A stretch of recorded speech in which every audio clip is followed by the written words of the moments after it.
I once dreamed of being a speaker, an entrepreneur, or even a digital nomad traveling the world. But I never took that step. I always told myself, I'll wait until I'm ready, until I have money, until I'm no longer afraid. And what happened? Well, here I am recording a podcast. Aren't you happy about that? I guess I got sidetracked. But don't forget, I often step out of my comfort zone to make weird desserts and crafts. Let's get to today's topic, how pain and discomfort seem to help expand your comfort zone. Welcome back to Sip and Talk. I'm Joe. All right, let's get into this.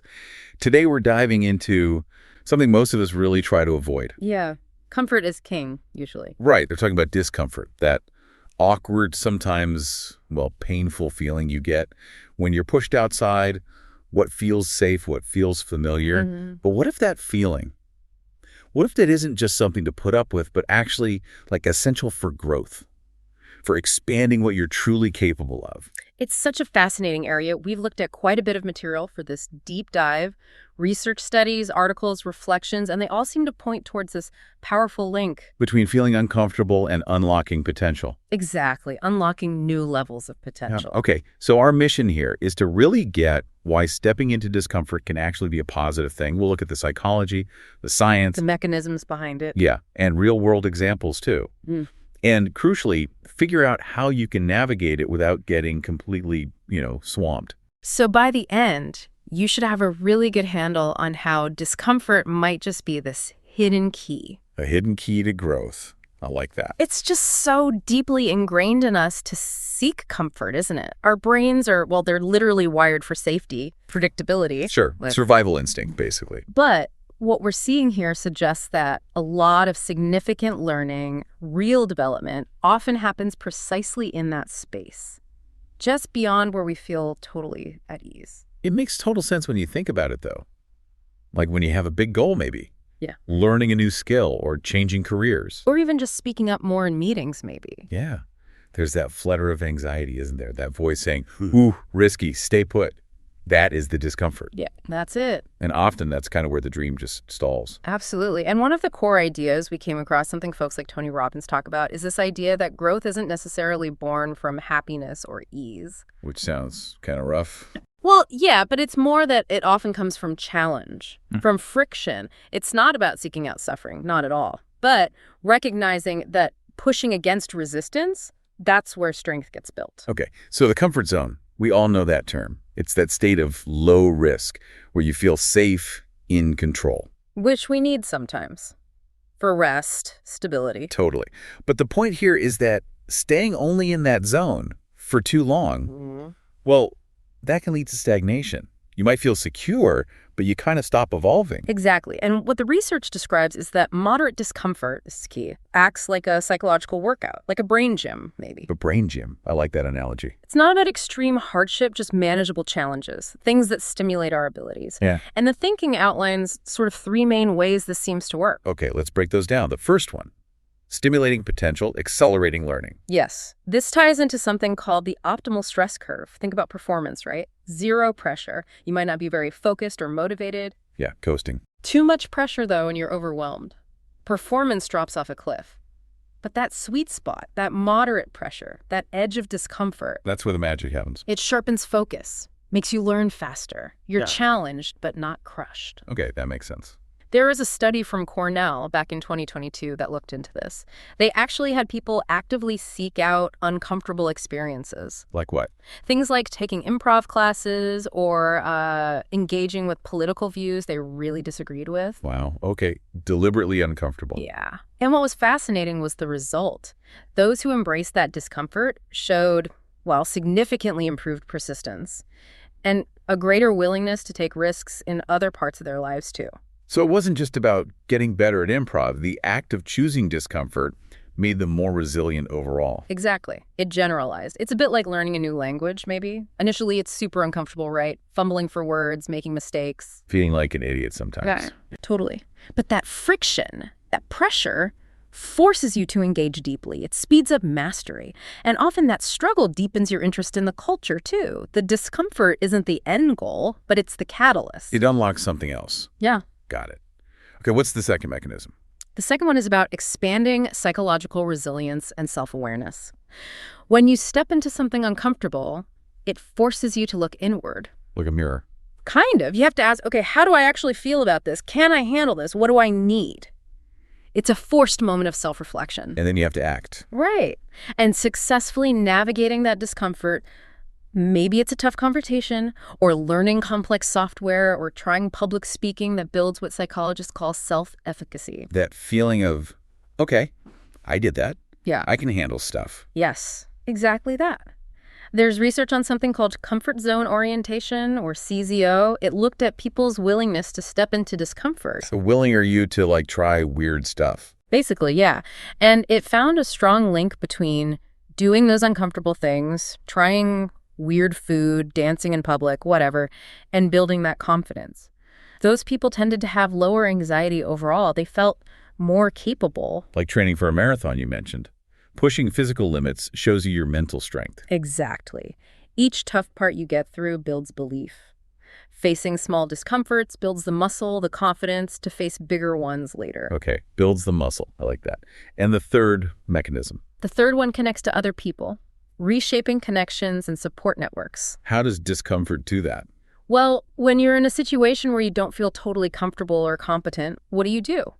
You're more likely to seek help, right? Ask questions, look for others in the same boat. Yeah, you reach out because you know you don't have all the answers. Exactly. Trying unfamiliar things, joining a club, volunteering, going to a meetup where you don't know anyone, it pushes you to interact, to connect. Makes sense. And these new connections build new support networks. And the research really emphasizes how vital these networks are. They give you perspective, encouragement, resources, especially when things get tough. They help you keep going. That's huge. That initial awkwardness, say, walking into a new group, if you push past it, it can lead to real friendships, maybe even business ideas. Absolutely. The discomfort is sort of the entry fee to a potentially valuable new community. So these three things work together then. Learning faster, becoming more resilient, and building connections. Yes, exactly. It can create this positive feedback loop for growth. Stepping out, learning, feeling stronger, connecting more. It feeds itself. Okay, let's make this really concrete. You mentioned Maggie's story. Yeah, Maggie's story. It's a great example. She had this stable, comfortable marketing job. Predictable. Nice. The comfort zone defined. Totally. Then, boom, unexpectedly laid off. The description used was like being thrown into the cold sea. Oof. That's jarring. Yeah. Definitely uncomfortable financially, emotionally. Oh, absolutely. Huge uncertainty. Questioning everything.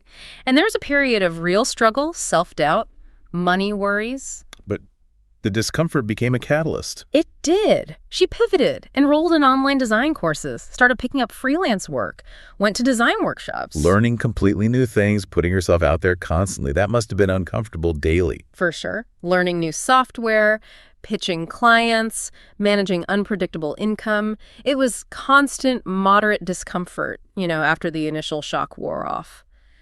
But navigating that, pushing herself just a little bit day after day. She found something new in herself. She discovered this talent for design she never knew she had, and eventually built a really successful career out of it.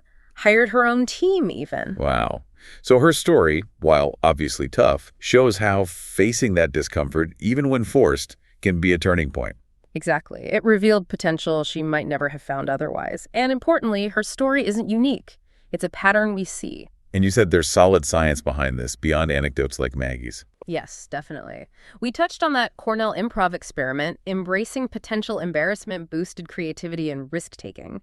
Learning to accept uncertainty was key there. Which is so relevant today, right? Everything's uncertain. Totally. And then there's that comfort zone orientation research, the CZO stuff from 2021. That wasn't just stories. They measured people's willingness to do uncomfortable things. Trying weird food, dancing badly in public. Yeah. And found it correlated strongly with being more open to new experiences, having lower anxiety, feeling more confident overall.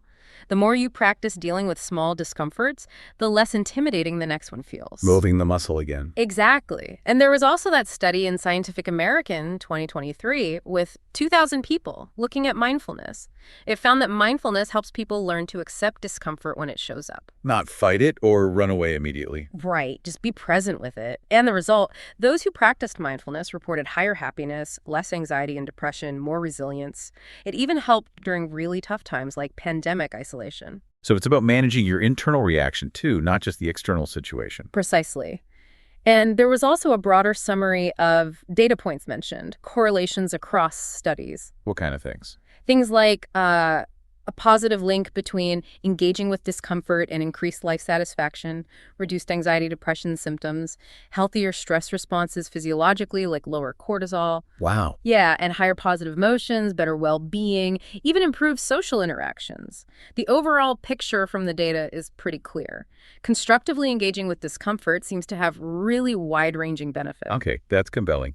But as you flagged earlier, it's not quite as simple as discomfort, good. No. There are important nuances. Absolutely critical nuances. Discomfort isn't a magic bullet. There's a huge difference between productive discomfort and just plain harmful stress. One big risk is excessive discomfort leading to trauma. When it goes too far. Exactly. There's this concept of hyperarousal.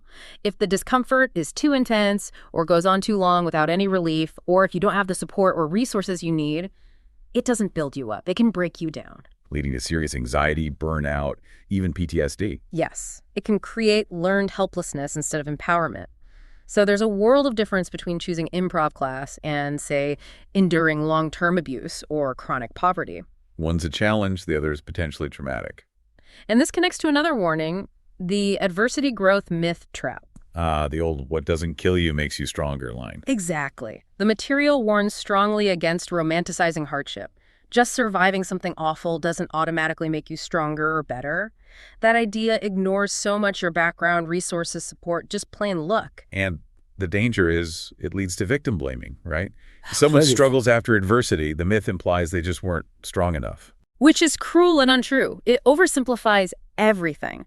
And finally, a really important counterpoint. Growth doesn't only happen through intense discomfort.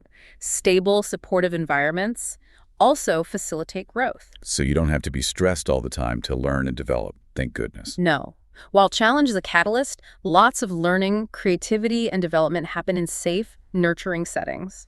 Think about supportive schools or companies that foster collaboration, not just competition. They provide a safety net, allowing people to try things without fearing disaster. Precisely. It shows comfort and growth aren't always opposites. A secure base provides the safety needed to explore, take risks, learn in ways that might be impossible under constant high stress. Okay. So the goal isn't misery. It's understanding moderate discomfort as a signal, maybe a tool, and knowing how to handle it. Which brings us to the practical stuff. How do you actually do this? Right. How do you apply this without just burning out? The first and maybe most accessible step is to start small. Don't try to climb Everest tomorrow if you're scared of hills today. Exactly. Take concrete, low-stakes actions. Introduce just a little bit of discomfort. Change a small daily routine new route home. Try one new food. Maybe eat one meal without your phone. Or the example of talking to just one stranger briefly at an event. Manageable dose of social awkwardness. Totally. Success in small steps builds confidence. Second, cultivate mindfulness and reflection. We touched on this with a study. Yeah. Practices like meditation or journaling help you just notice discomfort without immediately reacting. Maybe use a mindfulness app for a few minutes, or jot down uncomfortable moments in what you felt or learned. Like gathering data on yourself. Kind of, yeah. Understanding your reactions helps you manage them better over time. Third, build a support system. This was key for growth earlier, too. And it's a practical step for navigating it. Support networks are vital, so actively seek out groups, hobby clubs, professional groups, online communities focused on a challenge you're facing, or just talk to trusted friends or family. Sharing the load makes it feel less daunting. Definitely. Knowing you're not alone gives you courage. Fourth, accept nonlinear growth. Progress isn't a straight line upwards. Setbacks happen. Retreating sometimes happens. Exactly. That's normal, not failure. The key is to reflect on each attempt. What happened? What did you learn? Even from the failures, every experience has a lesson. Learn from the journey, not just the destination. Right. And finally, crucially, balance challenge and rest. Don't live in discomfort 24/7. No, that's heading towards harmful stress. Discomfort should be a push, followed by recovery in your comfort zone. Rest, integrate, recharge. Then maybe another push later, like taking a day off after a tough workout. It really reframes discomfort, doesn't it? From just negative to potentially informative. Generative, even. That's the core idea, really. Discomfort isn't the enemy. It's often a signal. A signal you're at the edge of your current abilities where expansion is possible.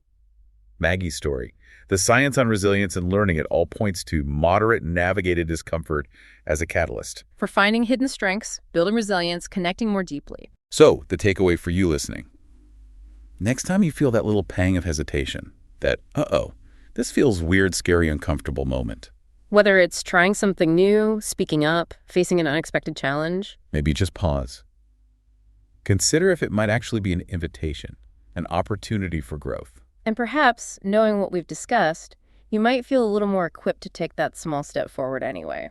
So here's a final thought to chew on. What if true courage isn't about not feeling uncomfortable or afraid? What if it's the willingness to notice that feeling, understand its potential message, and decide to step forward with it? What possibilities might that unlock for you?